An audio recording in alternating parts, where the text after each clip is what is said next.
Hi, my name is Linda Tai, and I'm a registered psychotherapist, and I work with clients across Ontario providing online therapy services. I work with clients individually, and I also work with them in couples work.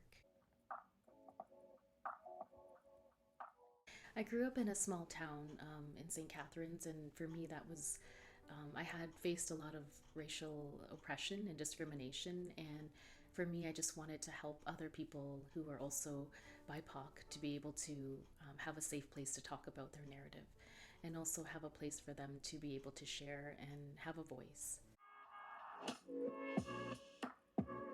Was working in my prior position, I was bullied, and it just made me feel very hurt and made me feel like I didn't have a voice. I was quite oppressed, and now that I'm in the field of mental health, I'd like to help other people who are feeling bullied and feeling like they have no place to go and nobody to talk to. I think it's really important to build rapport with clients and to be able to listen and hear their narrative, and also allow them to have their own voice in therapy. And sometimes they feel judged and they feel like they're in a place where they feel like it's judgmental, but I want to provide this space for them that's non-judgmental and allow them to share their real authentic selves. I specialize in working with clients with intergenerational trauma and or abuse, and I would like to help clients through a variety of modalities such as brain spotting and somatic experiencing, as well as using eclectic and integrated approaches.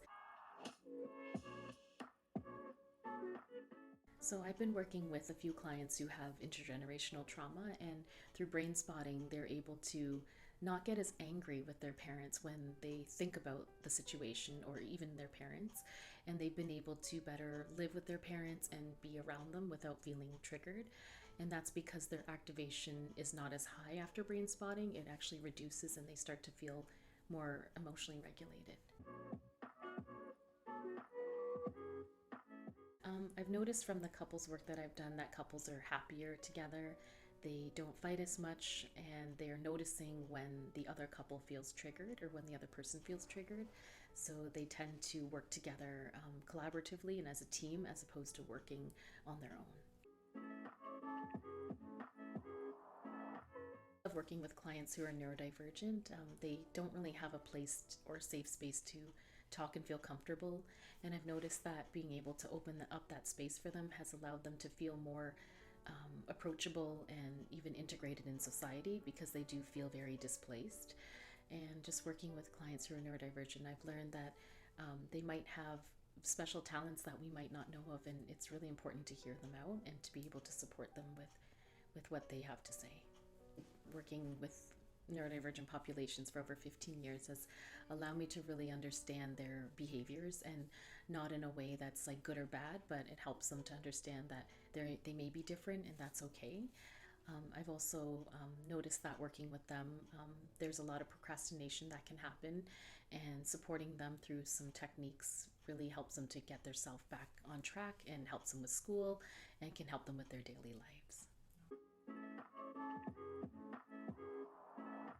Also work with LGBTQ clients who are struggling to talk to their parents about who they are and their own identity, and sometimes they struggle to even come out to their parents and they feel very isolated. So I'd like to support them with having a safe space to talk to me and to be able to build a relationship with them where they feel safe and accepted. I also think it's important that they have a place that they can talk about their relationships and experiences and have other people understand them. Someone who is LGBTQ, I have experienced discrimination and oppression, and I find that it's not really important to have a label. It's more about your experiences of who you are and what you want in life. And I've noticed that working with clients in therapy, they're able to express whether or not they have an identity or whether or not they want to have a label, and they're just able to accept their experiences and be happy with them.